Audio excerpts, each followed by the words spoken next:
Decir la vida de José Carlos Evita, ¿verdad? Como yo le digo de cariño a ella, gracias porque pues les conocemos de hace muchos años y aquí viene a encontrar el amigo de un hermano de nosotros que llega a tocar nuestra congregación, mira hermano, como en la vida, hermano.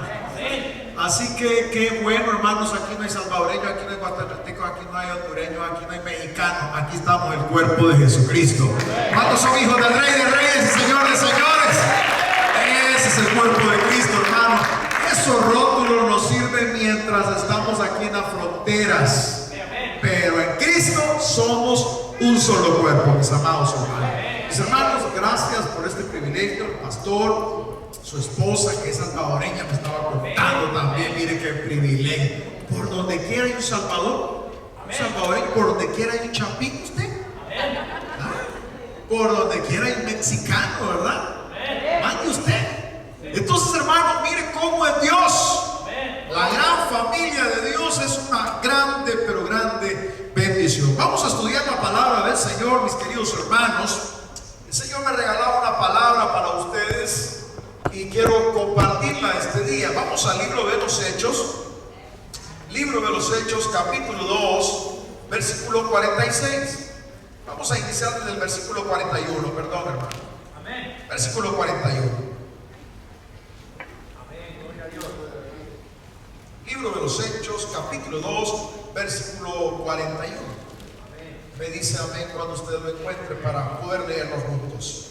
Estoy utilizando una versión un poco diferente, no se sorprenda por el cambio de alguna palabra, alguna terminología, y es el mismo significado.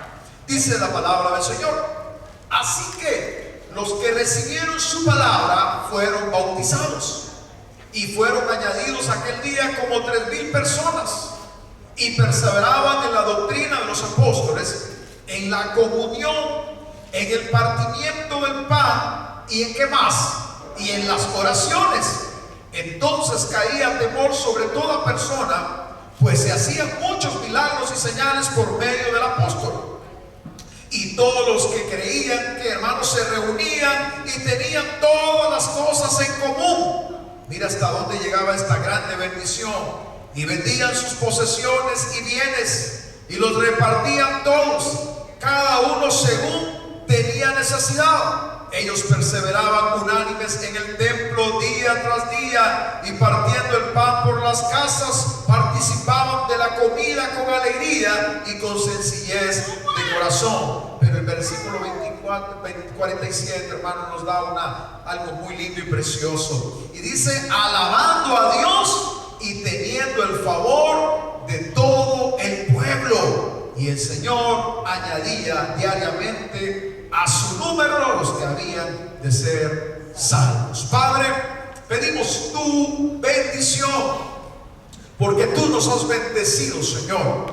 Pero hoy queremos agradecerte, y te agradezco especialmente por la vida de nuestro pastor, su familia y esta linda congregación que hoy, este día, me han dado la oportunidad de compartir tu bendita palabra. Háblanos, amado Dios, y bendíganos en el nombre de Cristo Jesús. Amén. Hijo de Dios, cuando usted analiza el contexto del pasaje que hemos leído, usted se da cuenta que en versículos anteriores la Biblia está hablando del derramamiento del Espíritu Santo, de la manifestación que se dio, del empoderamiento que se da en ese momento. Pero a partir de ahí viene una experiencia diferente para la iglesia, una iglesia naciente, una iglesia nueva, una iglesia, hermanos, que apenas estaba siendo formada, que estaba siendo instruida. Sin embargo, el Señor dio una palabra y dijo: yo me voy, pero no los voy a dejar huérfanos, voy a dejar un consolador. Y dejó la obra del Espíritu Santo para que se manifieste en la vida de cada uno de nosotros. Y cuando usted comienza a leer este pasaje, usted se da cuenta, hermanos, que el resultado después del derramamiento del Espíritu Santo es un estilo de vida de comunidad. Cuando usted comienza a leer este pasaje, usted se comienza a dar cuenta cómo el Espíritu Santo había transformado la vida de esta iglesia, de este grupo, de esta cantidad de hermanos y hermanas que estaban reunidos ahí juntos, cantando, alabando al Señor. Pero hay algo sorprendente, hermanos queridos, y es lo que debemos de crecer y mejorar, porque muchos algunas veces hablamos del Espíritu Santo, muchos hablamos de la gracia de Dios, muchos hablamos del poder del Espíritu Santo, pero resulta que no lo estamos viviendo, no lo estamos experimentando, porque pareciera ser que el Espíritu Santo ya no existe, se extinguió, desapareció, pero esa no es la realidad, porque cuando vino el día del Pentecostés y cuando el Señor empodera a esta iglesia, la empodera para que haga una obra extraordinaria en los siglos y en los años posteriores. Hermano querido, ¿qué entonces ha sucedido?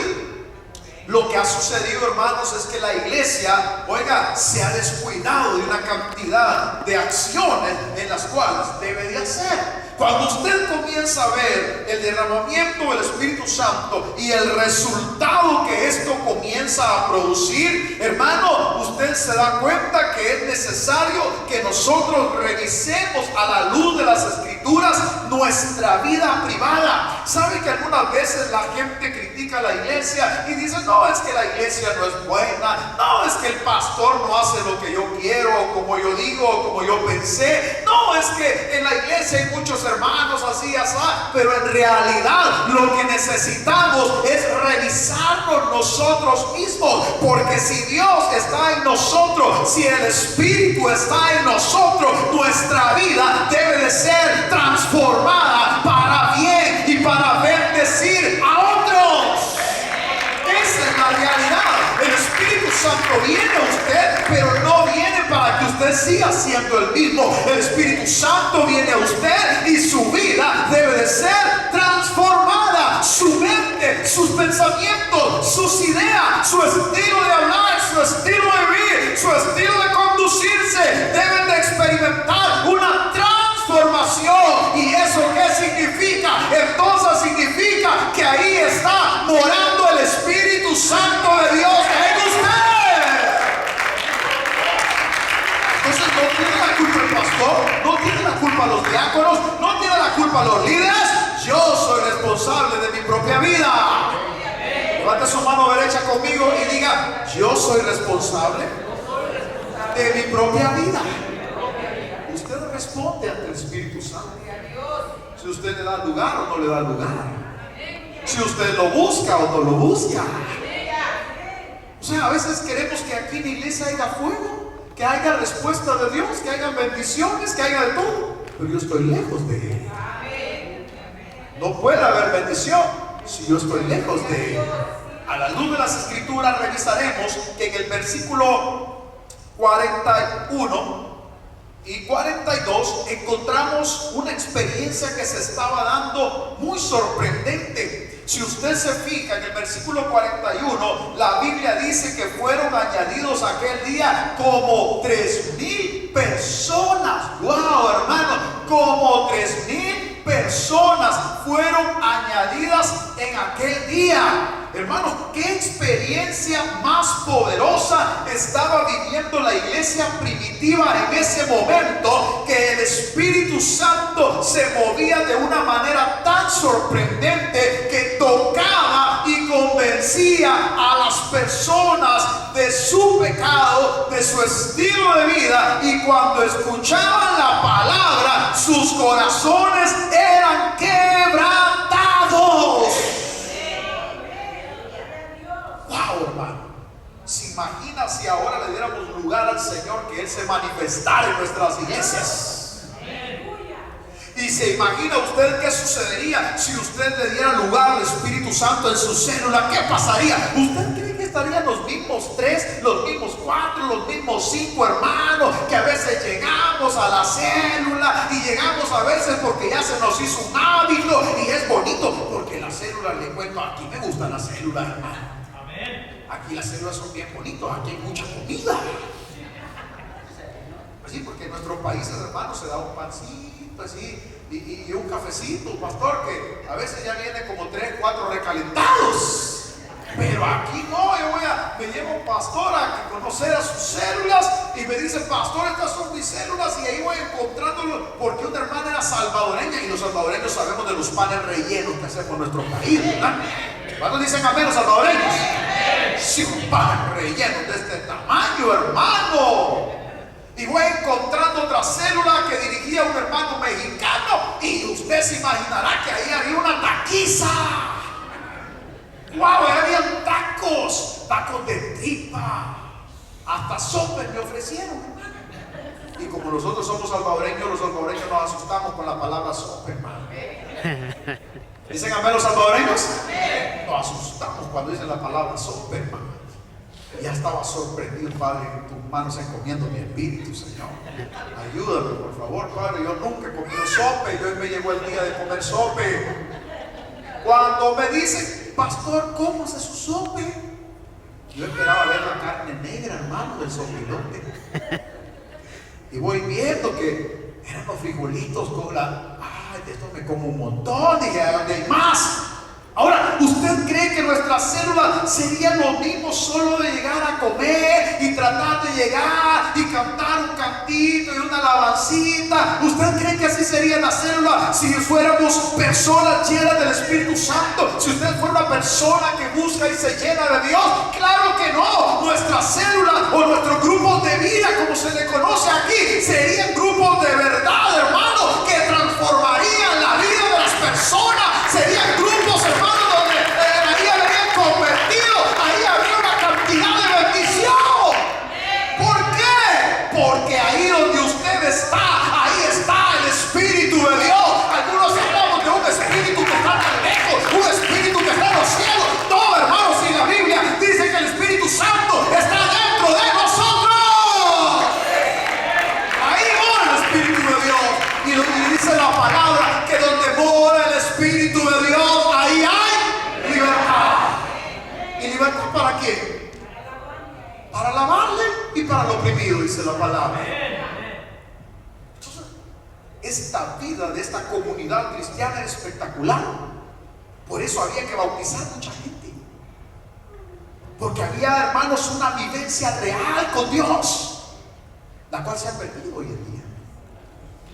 Hoy pareciera ser que nos hemos vuelto muy religiosos, demasiado tradicionales, donde si buscamos de Dios o no buscamos nos da lo mismo. Si sucedió algo en la iglesia o no sucedió algo, nos da lo mismo. ¿Estamos aquí, iglesia? Nos hemos conformado a esa vida religiosa de venir y levanto mi mano.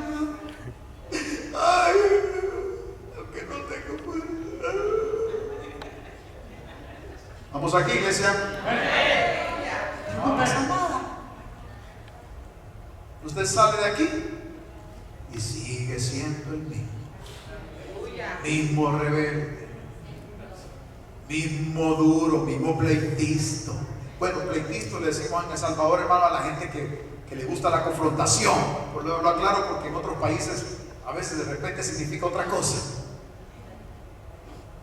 Pero ahí, hermano, y sigue el hermano y se va y no sucede absolutamente nada, y pareciera ser que no son círculos de vida.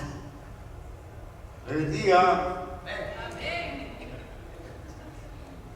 Entonces, si hacemos un escaneo a la luz de las Escrituras, nos damos cuenta que en el versículo 42 nos da unos elementos que clarifican por qué esta iglesia primitiva estaba impactando esas comunidades. Y número 1, encontramos en el versículo 42 y dice la palabra que perseveraban en la doctrina de los apóstoles. O sea, hermanos, se movían sobre la palabra de Cristo. Esa era la doctrina.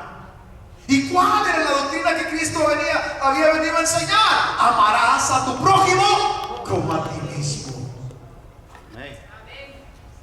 ¿Estamos aquí, iglesia? Amarás a tu prójimo como a ti mismo. ¿Cuál otra doctrina? Aquella doctrina de no juzgar a los demás.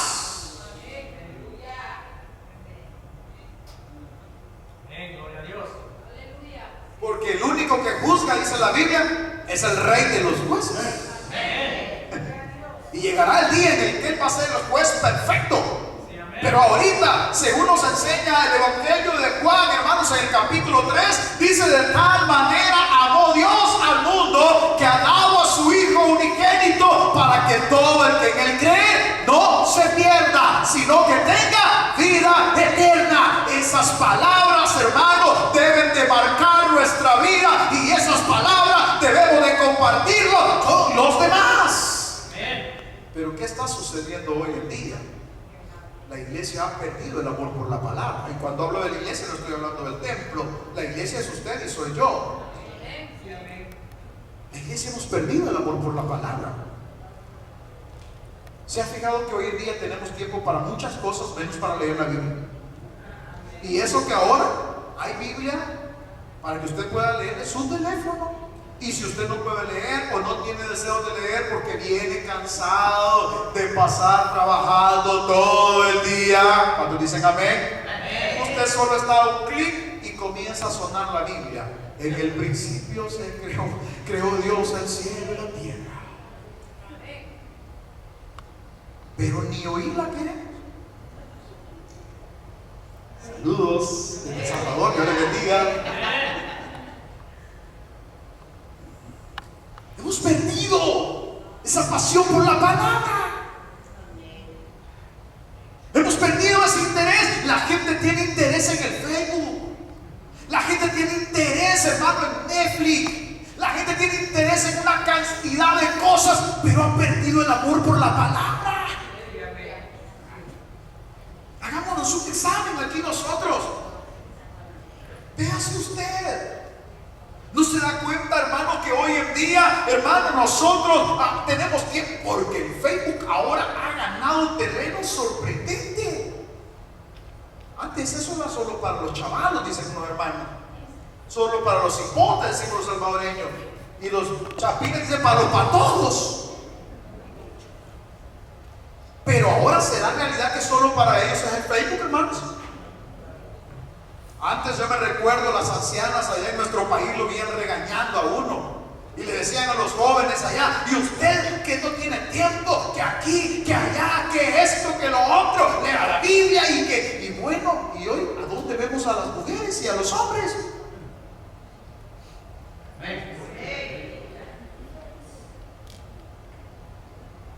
Antes solo los jóvenes se tomaban fotos y salían ahí. ¡Le bendiga! Aquí está hablando del Señor, hermanos. Teníamos tiempo para esas cosas. Ahora, ¿qué hacen los hombres? Aquí mostrando lo que yo hago en mi trabajo. Y ahí salen, ¿verdad? Ustedes haciendo algo. Y ahora, hermanos, el tiempo cuando le damos gracias a Dios por los alimentos, nunca los fotografiamos. ¿Qué fotografiamos? Los grandes platos de comida. Aquí después de trabajar algo, dice, aquí como somos bien bíblicos, dice que el obrero es digno de su salario. Sale con el gran plato aquí. Basta ver sus rostros para saber que no estoy mintiendo. Esta iglesia estaba amando la palabra, aplicaba la palabra a su vida, y eso es lo que hoy se ha perdido. La iglesia ha perdido ese amor a la palabra. Y cuando usted pierde el amor a la palabra, la pregunta es: ¿quién lo va a confrontar a usted? Cuando usted está descuidado en su vida espiritual, cuando usted está descuidado, óigame, cuando usted se está yendo por rumbos donde usted no tiene que irse, ¿quién lo confronta? Usted no tiene quien lo confronte, pero cuando usted lee la palabra, usted encontrará que la Biblia dice, óigame, hermano, que Dios ocupa el primer lugar en mi vida, que Dios ocupa el primer lugar en mi corazón, que Él debe reinar en todo mi ser.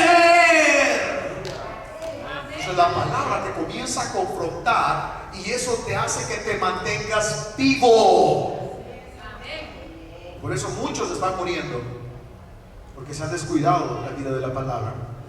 Ya no tienes no es necesario que el pastor o nosotros vengamos, o cualquier líder venga a llamarte la atención. Si tú la lees diariamente, cuando te estés descuidando, el Señor te está hablando ahí. Cuando estás haciendo algo mal, el Espíritu Santo va a decir: hey, no estás amando a tu prójimo. Y usted va a querer huir de leer la palabra, pero ahora en cualquier método el Señor nos vive hablando. Si es en la televisión, canales cristianos; si es en la radio, emisoras cristianas; si es en el Facebook, ¿cuánta gente está publicando versículos bíblicos? ¿Lo ha visto usted, hermanos? ¿Cuántos versículos bíblicos también aparecen en el Facebook? ¿Cuántas cosas aparecen, hermanos? ¿Sabe por qué? Porque la Biblia, hermanos, es el libro más poderoso, y la Biblia es el libro más perdido, y los cristianos debemos de amar la bendita palabra del Dios Todopoderoso, porque esa palabra tiene poder para transformarme, esa palabra tiene poder para darme vida, esa palabra tiene poder para sanarme, esa palabra tiene poder para hacer nuevas todas las cosas, dice la Biblia.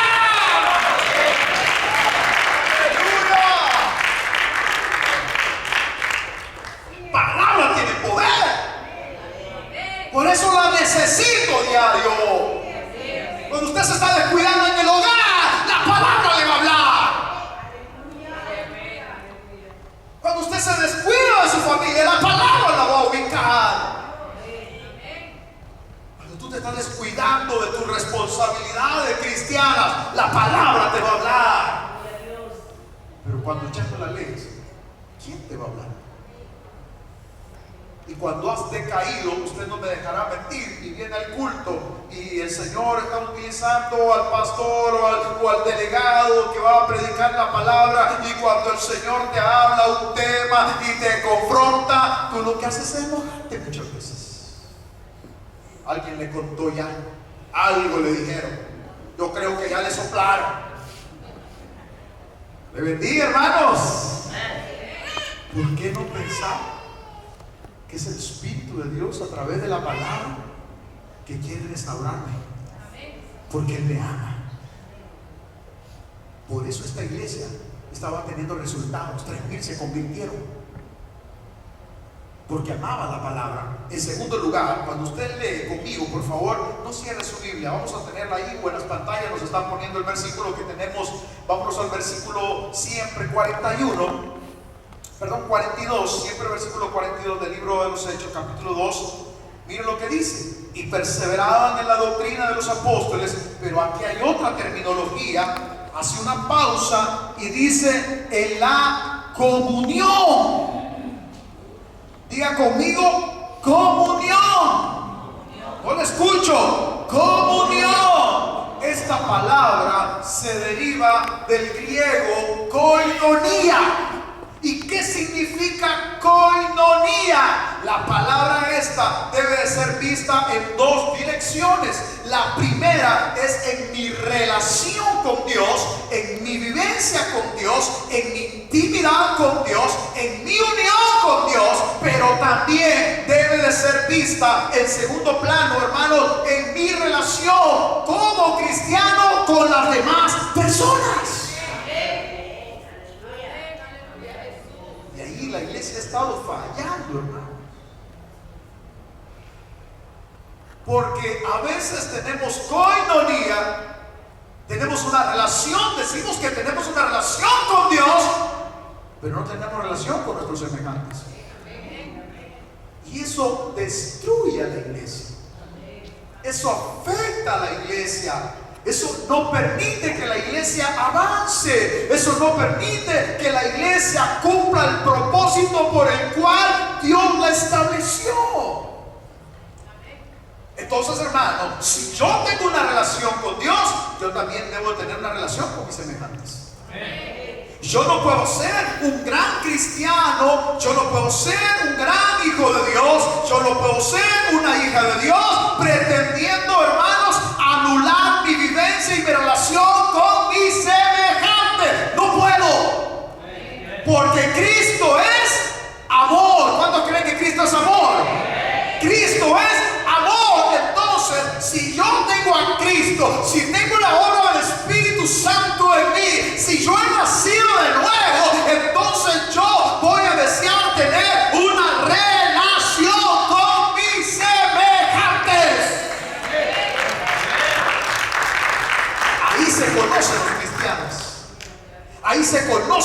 sido transformados por el Espíritu,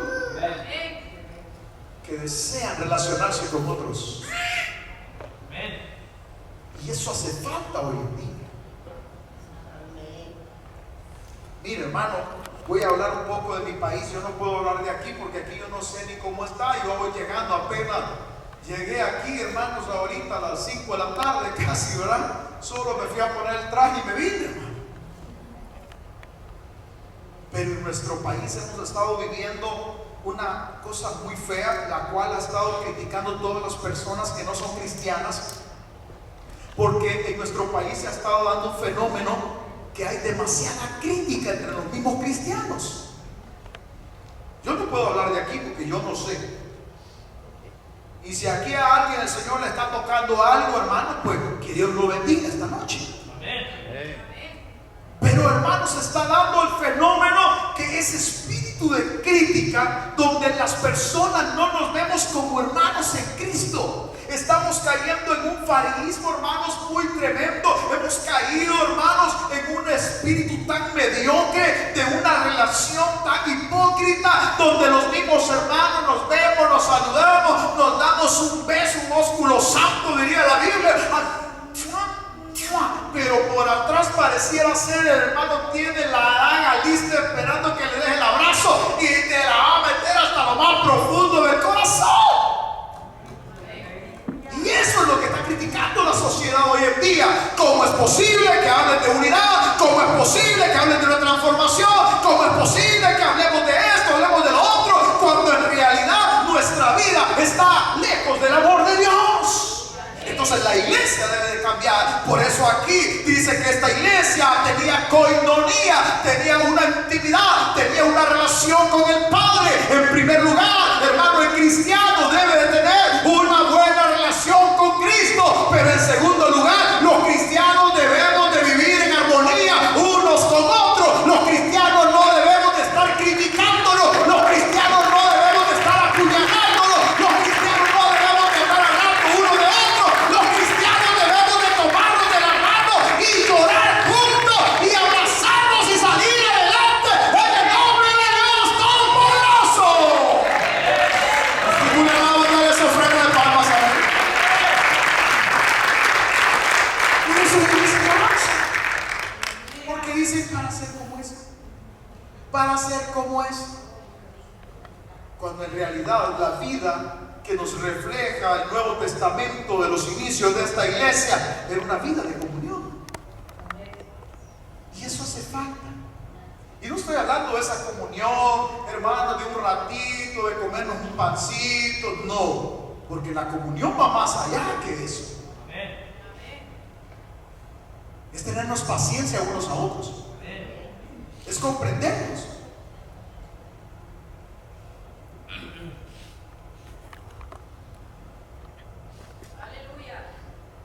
Es saber, hermano, que hay personas que van a necesitar un poco más de misericordia que otros.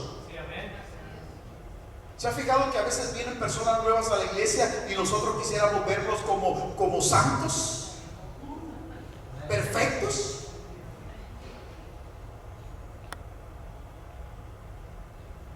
Cuando en realidad muchos de nosotros tenemos 20, 15, 30 años de estar en el Evangelio y seguimos siendo los mismos. ¿Cómo somos de injustos? ¿Por qué a otro queremos ponerle la vara y yo no me la pongo a mí mismo? Porque si usted tiene 15 años, si usted tiene 20 años, si usted tiene 25 años de ser cristiano, usted y yo, hermano, deberíamos de dar ejemplo de coinonía.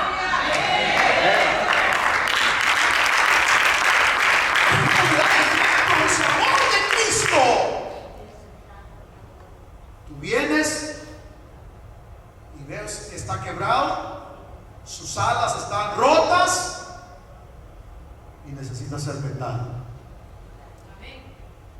Pero muchas veces la iglesia se da cuenta de un problema de una persona y lo hace público. Siquiera eso nos ayudara en algo. Si eso trajera personas a los pies de Jesucristo, vaya y cuente toda mi vida, hermano. Pero ¿qué hace cuando yo voy y hablo de mi pastor, o hablo de un líder, o hablo de mi hermano, o hablo de mi hermana que está aquí sentada a la par mía, y nos vieron juntos, tal vez hasta en una fotografía? Los de multimedia tienen esa bendición, ¿verdad? Toman la foto y no interesa quién esté sentado a la par de quién, y se ven bien juntitos, todos ahí en alegre, pero de repente son dos enemigos. Uno entra por una puerta y el otro entra por otro, porque dice: yo no quiero verme con esa o con ese. ¿Vamos aquí, iglesia? Entonces la iglesia primitiva está dando, Cristo, hermanos, la permite dejar en ese momento ese modelo de vivencia en el que la iglesia estaba experimentando un nivel de coinonía muy alto. Pero en tercer lugar, hermanos, encontramos también un tercer elemento, y es que, mire, había partimiento del pan y había oraciones. Y se ha fijado que hasta eso se ha perdido un poco ya, hermanos, eso de orar. Yo no sé si solo en El Salvador pasa, ¿verdad? Pero como que se ha ido perdiendo eso de orar.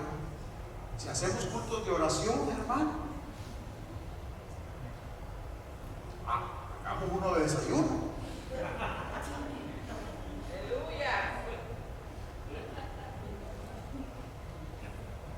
Pero si se llama ayunar, pues estamos algo igual que en El Salvador, hermano. Y yo creía que solo a mí me pasaba, hasta me estaba victimizando yo.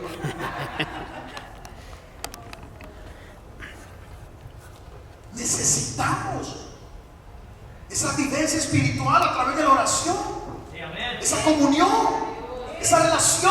Hermanos, ¿sabe cuál es el problema? ¿Por qué ahora estamos cayendo en tantos errores y estamos cayendo en las trampas del diablo? Porque no tenemos dirección a través de la oración. Como la gente no ora, y decía un dicho allá en mi pueblo, hermano, que el que no ora, el diablo se lo devora.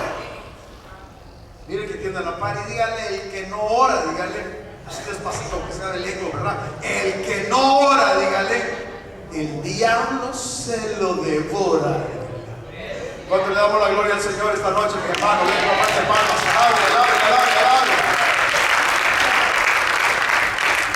La iglesia necesita la oración.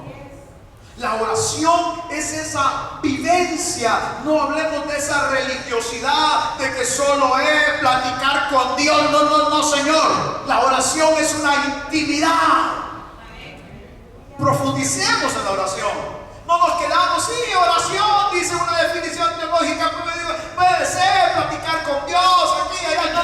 No. Váyase más profundo y diga conmigo: cuando yo oro, entro en la presencia de Dios y Dios habla conmigo. Es que eso es lo que necesitamos. Pero el problema de hoy en día es que nosotros le llamamos oración, venir, doblar nuestra rodilla y: Señor, dame dinero, y Señor, necesito un carro nuevo, y Señor, ya viste el vestido que cargo, y Señor, mira esto, y mira, Señor, lo otro. Y ya no comenzamos a pedirle y decirle: Espíritu Santo, apártame del pecado. Espíritu Santo, dame fuerzas para salir adelante. Espíritu Santo, guárdame de la tentación. Por eso es que la iglesia hoy en día está en crisis, porque hemos perdido esa devoción de buscar a Dios. Y la iglesia primitiva dice: aquí hay coinonía, aquí hay relación, aquí hay partimiento, consagración, pero también hay oración. Y las iglesias que están teniendo éxito ahora, hermanos, es porque están buscando el rostro de Dios. Usted y yo debemos de amar. Cuando se diga oración, debemos de ser los primeros.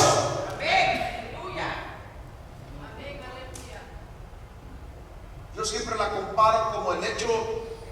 Yo le digo a los hermanos en la iglesia: si aquí estuviéramos dando dinero, les digo yo: y vengan, hermanos, hagan cola, les vamos a dar $10, porque ya $10 es bastante, ¿va? No es que no sea todo, pero $10 allá es el salario de un obrero de un día. Y entonces, sí, hermano, vamos a darle $10, serían colas interminables. Pero si le llamo ahora, no, pero aquí como $10 aquí. $2 nada más, hermano. ¿Cuánto le ponemos aquí para que los hermanos vengan a orar? ¿Un cheque de cuánto? ¿De 100? $100, hermanos. No, muy poquito, hermano. Si me voy a doblar la rodilla y si me voy a desgastar, ¿es por algo? Es una figura que estoy utilizando, hermano. ¿Cuánto necesita usted para buscar de Dios? Y si yo le digo que el que le da la vida, y si yo le digo a usted que si el Señor no le da permiso, Él no se levanta. Y si yo le digo a través de la Biblia que que Dios está bueno, hace salir el sol sobre los buenos y sobre los malos. Su palabra dice, mis queridos hermanos, que Él es tan bueno que cada día son nuevas. O sea, ese cheque de $100 que le daríamos sería absolutamente nada si a usted le tocara que comprar el oxígeno, si a usted le tocara negociar su salud. ¿Sabe cuál es el problema? Que no se va a olvidar de dónde vienen las bendiciones. ¿Estamos aquí, hermanos? Diga conmigo que no se me olviden. Pero para finalizar, hermanos, porque el tiempo aquí no sé por qué se va bien rápido, pastor. He descubierto que aquí en Estados Unidos el tiempo se va rápido. Ya cuando uno viene a sentir, hermano, ya está oscuro. Pero como a las 9 de la noche. Mire lo que dice la Biblia, por favor. Si usted no va siguiendo, váyase por favor al versículo 44. Versículo 44, dice la palabra del Señor. Y todos los que creían, ¿el que hacían, hermanos? Se reunían y tenían todas las cosas en común. Miren qué nivel de compromiso el que esta iglesia había alcanzado. Todos tenían en común, versículo 45, ¿hasta dónde llegaban? Hasta el nivel de vender sus posesiones, sus bienes y repartirlos según la necesidad de los hermanos. O sea, que cuando el Espíritu llegó, pastor, se manifiesta la generosidad en el cristiano. Y eso se ha perdido también en la iglesia. La generosidad se ha perdido. Lo que pasa es que no nos estamos dando cuenta que nuestro nivel de vida espiritual está muy bajo. Pero hemos perdido eso.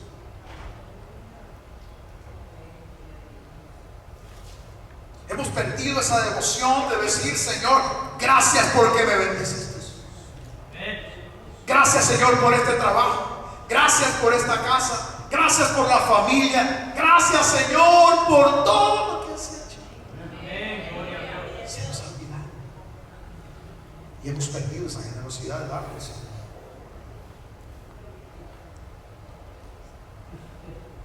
Digo esto con todo respeto, no lo digo por esta iglesia. Lo digo por mi congregación. Usted la ve que es bien grandísima. Usted sabe cuánto recogemos nosotros en una ofrenda. Y aquí está José Carlos, que él sabe que no estoy mintiendo. Cuando nosotros nos va bien, alcanzamos a recibir $125 en un culto.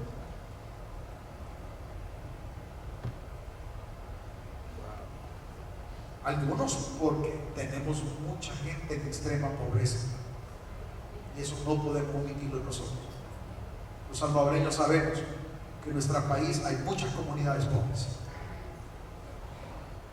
Tenemos mucha gente de áreas marginales, le llamamos nosotros, menos favorecidas, donde nosotros tenemos una cantidad, tenemos 22 ministerios de servicio, donde la gran mayoría de esos ministerios de servicio tienen que ver para viudas, para huérfanos, para hospitales, para prenatales, tienen que ver, hermanos, para atención a personas que están en las calles, etcétera. Son 20, 21 ministerios que atienden todas esas áreas. Pero ¿saben? Hay muchos que sí pueden hacerlo y no lo hacen. Porque el error de nosotros es creer que lo que es mío a nadie más le costó, solo a mí. Pero la pregunta es, ¿te has fijado que para levantarse enfermo al siguiente día uno no cuesta? ¿Cuántos se recuerdan más de alguna vez que se acostaron sanos y el siguiente día amanecieron enfermos? ¿A más de alguno de ustedes le duele la rodilla por casualidad? Qué triste eso, hermano, acostarse sano uno y el siguiente día querer levantarse uno. Se siente una impotencia. Acostarse uno y levantarse con fiebre. Acostarse uno y que no se le quite el dolor de cabeza. Acostarse uno con una depresión y levantarte peor el siguiente día. Mira cuántas cosas. Pero ¿sabes por qué nos hemos olvidado de la generosidad? Porque estamos tan acostumbrados ya a que siempre salimos adelante, olvidando, como dice Santiago, que mañana voy a hacer esto, mañana voy a hacer lo otro, si Dios lo permite, dice Santiago. Ya se nos olvidó. Por eso hemos dejado de ser generosos, porque hemos olvidado los principios bíblicos y nos cuesta darle al Señor. Nos cuesta darle cuando en realidad Él es quien provee para cada uno de nosotros. ¿Cuántos han recibido bendición esta semana? Levanta su mano y diga: yo he recibido bendición de Dios. Diga conmigo: yo he recibido bendición de Dios. Entonces, que no te cueste nada. Si la Biblia no te está diciendo que vendas tu propiedad, anda a vender tu carro y traerlo todo. La Biblia está presentando un principio y es la generosidad. No nos debe costar compartir con otros. No nos debe costar bendecir a otros. Porque a muchos de nosotros se nos olvida que antes tuvimos necesidad. Hermanos, antes muchos tuvimos necesidad. Cuando llegamos a Cristo, Cristo ha mejorado nuestra vida de una manera sorprendente. El que tomaba ya no toma, el que fumaba ya no fuma, el que andaba con 3, 4 mujeres o andaba yendo a meterse en esos lugares sucios, hermano, ahí andar pagando, ya no lo hace. Es el dinero que te queda ahora. ¿Y quién te quitó ese vicio que no te lo podía quitar? ¿Algunos de ustedes, dicen los mexicanos, pisteaban? ¿Ah? ¿Habrá alguno de ustedes que pisteaba antes, hermano? No díganme, porque si no todos lo vamos a ver. Pero recuérdese que todo se lo gastaba, todo lo desperdiciaba. Y su esposa ya estaba triste, afligida, porque ya va a venir mi marido el día de pago y va a venir, sí. Pero un día, ¿cuántas veces usted prometió y dijo: no, ya no vuelvo a tomar, ya no vuelvo a hacer esto, ya no vuelvo a hacer lo otro? ¿Y qué pasaba el siguiente día? Ahí estaba. Dice que en nuestro país esta frase: estaba llamando a Hugo, dice. Ay, vomito. Y tú decías: no lo vuelvo a hacer, no lo vuelvo a hacer. Y siempre lo hacías. ¿Sabes por qué? Porque había una fuerza malvada del diablo que te tenía atado. Pero el día que te encontraste con Jesucristo, el Rey de Reyes y el Señor de Señores, Él manifestó su poder sobre tu vida. Y a partir de ahí las cosas viejas pasaron y el Señor las ha hecho nuevas todas.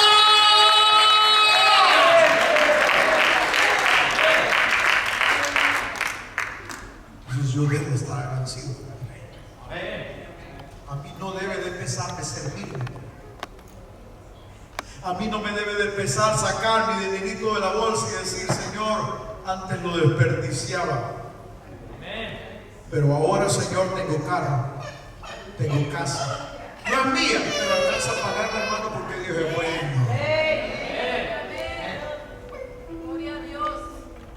¿Cuántas cosas? No se pierda el sermón del domingo. El Señor me dio una palabra para Estados Unidos desde antes de salir de mi país. Yo no sabía que iba a estar aquí. Yo no tenía ni en mi pensamiento. Pero mi esposa me llamó, pastor, tenemos un equipo de intercesión de más de 100 personas. Orando por cada lugar donde vamos a ministrar. Y me dice, mi amor, me dice, el Señor tiene una palabra para ese lugar donde tú vas. Yo le digo, no he llegado todavía, no sé ni cómo voy a hacer ahí, le digo yo. Y me puse a orar ese día, por la mañana, muy temprano. Y el Espíritu Santo me dijo, vas a llevar la palabra a la iglesia. Y yo la tengo reservada para el día de hoy. Iglesia, necesitamos cambiar algunas cosas. Necesitamos amar la palabra. No se vayas sin compartir un versículo bíblico para su vida. Yo no estoy diciendo lea un montón de capítulos, pero acuérdese. Muchos la cargan en el carro y la cargan toda soleada porque de leerla no la leen. Necesitamos acercarnos. Necesitamos tener una buena relación unos con otros. Ese hermano, esa hermana que está a su lado es su hermano en Cristo. Ella vale la sangre del Cordero. Somos una misma familia. En tercer lugar, necesitamos la oración. Necesitamos intimar con el Espíritu de Dios para que Él guíe nuestra vida. Y por último, cuando Él se manifiesta en tu vida, no te va a costar servir. No te va a costar nada. Porque la generosidad es un sinónimo de una experiencia viva con Dios. Antes de yo venirme, termino con esto. Antes de yo venirme para acá, tenía unos humildes ahorritos ahí. Voy a decir que eran un montón y voy a decir la cantidad. Y antes de venirme, en uno de los cultos, después de una prédica muy linda que el Señor me regaló ese día para ministrar a su pueblo, el Señor ministra a mi familia, mi esposa y a nosotros. Y cuando esta construcción, pastor, la comenzamos, no teníamos fondos. Yo tenía un vehículo. Y el Señor una mañana, una madrugada, me dijo que si se lo podía dar para su nombre. Y yo le dije, solo, Señor, tenés que hacer un milagro. Porque primero convencí a mi esposa. Porque yo no quiero pleito en la casa. Y mi esposa, ella no sabía que yo le estaba diciendo eso al Señor, pastor, porque si no me hubiera regañado después, ¿verdad? Y platicando, me dice, me sienta mi esposa el siguiente día, me dice, yo te tengo una pregunta, pues. ¿Qué estabas platicando con el Señor? La mujer que me diste, Señor, dije, ¿qué estabas platicando con el Señor, amigo? Vi que había algo que no te dejaba tranquilo. Y era cierto. Yo le digo, ¿sabes que el Espíritu Santo me habló a mi vida y me dijo que se podía vender ese carro y darlo para esa construcción y cerrarlo ahí? ¿Y qué tú le dijiste? Yo le dije que esto era de Dios. Entonces, vaya a venderlo y de ese dinero. Yo puedo entender que el Espíritu Santo.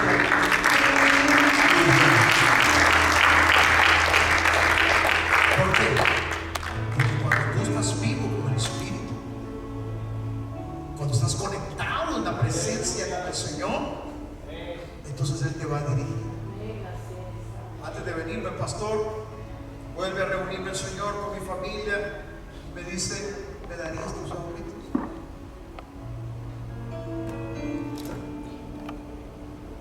Yo me le quedo bien. Y me dice mi esposo, me voy por el banco, saco el dinero y cabalito, un día antes de venirme para acá, porque no podíamos poner nuestras ventanas, comenzar a poner nuestras ventanas. Voy Esto ni tan siquiera en mi iglesia lo saben. Aquí yo estoy porque usted no conoce a Él. Pero esto yo no lo diría en mi iglesia jamás. Y voy, le digo a nuestro administrador, hermano, le digo, y me dice cuando le digo el nombre, porque recibo y tienes que recibir ese recibo. Pastor, me dice, su sabor. Usted no se puede. Decía un canto antiguo de los paladines del reino: cuando Dios te pide, es porque Él te quiere. Y cuando Él te da, más adelante Él te va a pedir. Pero cuando tú estás conectado con el Señor, a ti no te va a costar dar ni a Él. ¿Sabes por qué? Porque Él te va a enseñar: lo que tú tienes, yo te lo di. Y Él nos ha dado más de su sangre preciosa en la cruz del Padre. Dio su sangre en la cruz por amor a nosotros.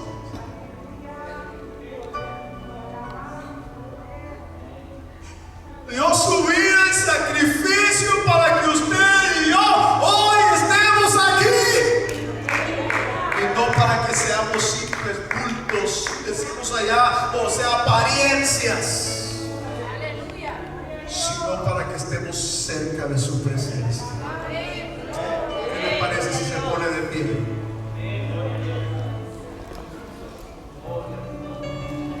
Y hoy usted sale como un acto de fe. Yo no sé si acostumbran a orar acá al frente, pastor. Si en un acto de fe usted comienza a caminar hoy al altar, salga de su asiento y dígale: Señor, ¿qué quieres que yo me tome?